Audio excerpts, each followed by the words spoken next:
So here's the progress for today. I managed to get my post notched and my baseboards screwed in. So now these are actually establishing the actual bottom of the coop.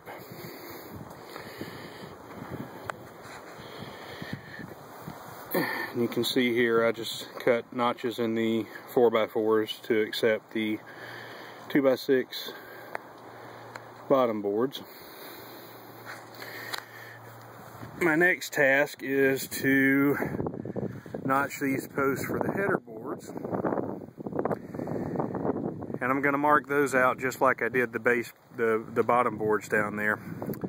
I'm going to put up and level some 1x6s because they're lighter than 2x6s, and use the top of that 1x6 there as a saw guide for making my cuts. And I'll position another board across the back and do the back, and then one down each side to establish the slope of the roof. Right now, from the top of the bottom board to the top of my guide board is 77 inches. That will put the cut at 78.5 inches, and the top of the header board will be at 83 inches. And I think from that measurement I'm actually going to drop off 12 inches over the 6-foot span, and put my guide board at 65 inches. And then the line between those cuts will establish the pitch angle of the roof. And once I get the framing in for the perimeter of the roof, then I need to come in and go ahead and staple in the hardware cloth under the bottom of the floor, and get the loader and start bringing in loads of sand and get this thing filled in and graded off to the edges. So let's see, it is cold and windy here in South Georgia. Night's lows have been very near freezing, which is very unusual for this late in March.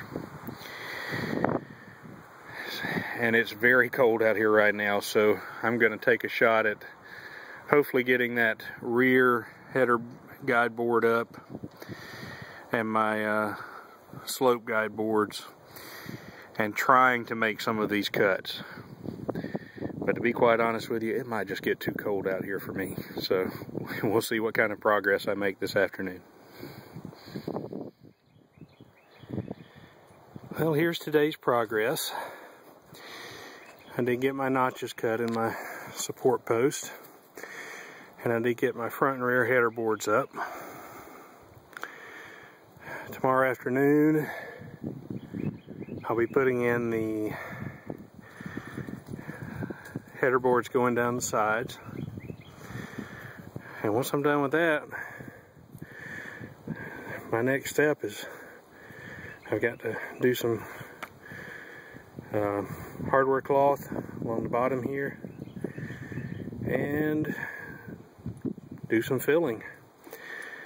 I got to go get some sand and fill this in and get it all leveled out.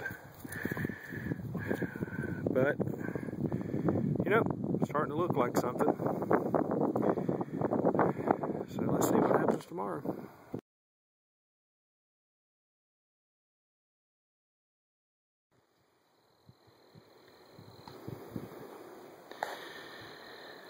So not much going on today. I haven't had a whole lot of time to work on this today, but I was able to get the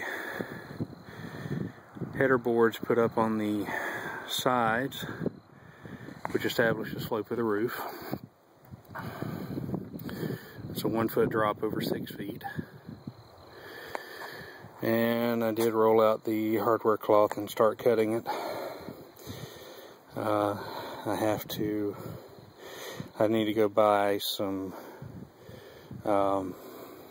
heavy duty staples, not staple gun type of staples, but hammer them in with a hammer type staples.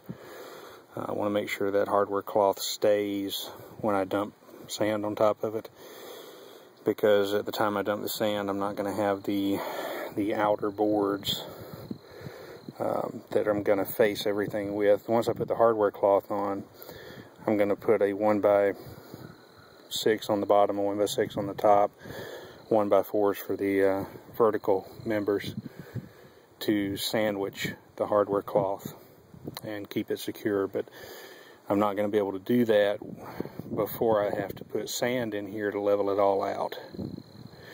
So for that the bottom run of hardware cloth, and I want to get some heavy duty hammer in staples just to make sure that it's going to stay put when I dump a bucket load of sand on it. So tomorrow I expect to get the bottom covered in hardware cloth and maybe start bringing in some sand, but we'll see. So that's today's progress, albeit small.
Okay, so now we're getting somewhere with the bottom here. As you can see, I hauled in plenty of dirt. I actually made a mistake. I hit one of my upper beams and knocked it loose with the bucket of the loader, so I got to get that put back up. I didn't damage the beam, but I've got more in here than I need. Probably I have about enough to bring the level dirt line up to about midway on that 2x6, which is about where I want it anyway. So what I decided to do was, I decided to pour the dirt in before I put the hardware cloth under the bottom and bring the level up to almost the bottom of the board, and then snake the hardware cloth up under there, and then just put some more dirt on top of it. See, I've cut the hardware cloth around the 4x4s and stapled it on each side. So now what I'll do is I'll bring some of that dirt over here, fill in on top of the hardware cloth up to about halfway of that 2x6, and then just proceed on down until I've made it to the other end. This was the hardest piece to install because I did have to cut around 4 of these 4x4s for it to fit. Most of the rest of these will just slide right under, and I can just cut them across and staple them, and that won't be a problem. I'll still have to notch around the 4x4s on the end and a little bit on these 2 middle 4x4s, but this is where we're at for today. I didn't get to spend a lot of time working on this because I had to make a trip to Lowe's to pick up some stuff. I picked up some joist hangers for the rafters. I'm going to have interior rafters that run from the inside to the inside of the 2x6s at the top, but then for the overhangs I needed some joist hangers or something just to make sure that they were going to stay and not fall. So I picked up some joist hangers and a staple gun and some staples and bits and pieces. But this is where we're at today. This is probably where we'll be at for the next day or two. It's going to take me a while to move all this by hand and get it leveled out like I want it and get this hardware cloth up under. Hopefully by the end of the weekend this will be done and I'll have that piece back up over there. And I'll be able to start constructing the roosting house, because that'll be the next thing. I want to get the roosting house built and get the roof framed in. And I got to get the framing in on the sides for the hardware cloth and get the door framed in. So we're just continuing on. That's all, folks.